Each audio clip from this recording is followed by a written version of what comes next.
I think the reason why elected progressive and Democrats never feel the pressure to move is because the voters tend to fall into one of two camps. There's the voting side, which would include the progressive left, but also blue MAGA and uninvested norm libs. And this is the side that is always making excuses for the Democratic Party, whether they are the bootlickers in blue MAGA or the well-meaning progressives who say, yeah, but we gotta vote lesser of two evils. Either way, you're getting excuses. Plan trusters. And they'll be like, what do you mean? Why are you trying to cause disunity in the party? It's called, somebody wrote this on my last post criticizing Zoran, it's called strategy. Have you heard of it? Or you have the side of the left that is often completely anti-electoral. Certainly not in the Democratic Party. They're usually third-party voters if they vote at all. And I think that these elected Democratic politicians know that they can just basically ignore those of us who voted for them because they know that no one's going to hold them accountable. They don't need to worry about the people in the third party or the people that don't believe in electoralism because it doesn't affect them. They don't need to give a shit what any of those people think because if a person is already saying from jump, I'm a third-party voter or I don't believe in voting,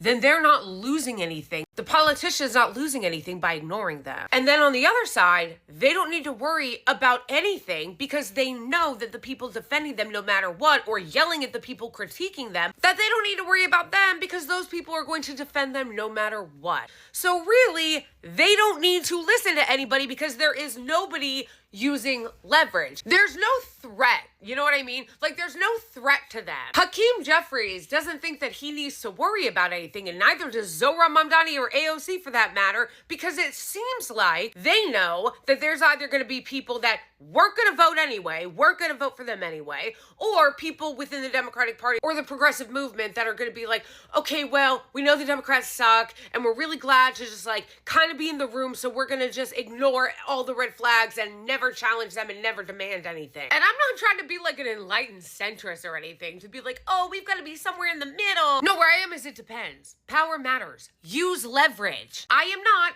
anti-electoral. I vote. And sometimes, yes, I will vote for Democrats. I am also not in the camp of vote blue no matter who, kiss their ass and defer to leadership and make excuses for their constant failure. And I'm not telling anybody how to think. I'm telling you how I think. And they have no incentive to give a single fuck about what any of us have to say if we're not willing to threaten them with our vote. That is where I'm sitting right now. Use the leverage you have as a voter. Otherwise, they don't care what we think. Because again, why should they? If we've already said we're not going to vote for them no matter what, they don't care what we think. If we say vote blue no matter who, and no matter how trash you are, we'll defend you and still vote for you because you're the lesser of two evils, well, then they also don't have to give a fuck what we think. The last election sums this up pretty simply. I was going to vote for Kamala only if she stopped supporting the genocide. She ignored us, so I voted third party.